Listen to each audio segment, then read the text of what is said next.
Hello everyone, today I'll show you how to equip weapon skins in Destiny 2.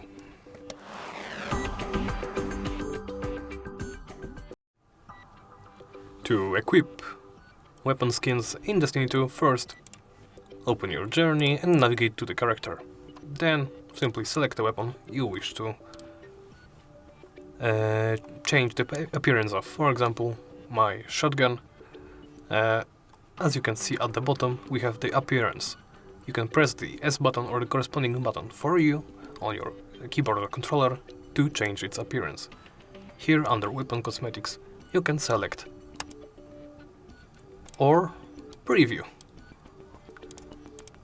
your cosmetic. I will select this cosmetic and simply go back. Now the change has been applied. Thank you for watching, and please remember to like, comment and subscribe.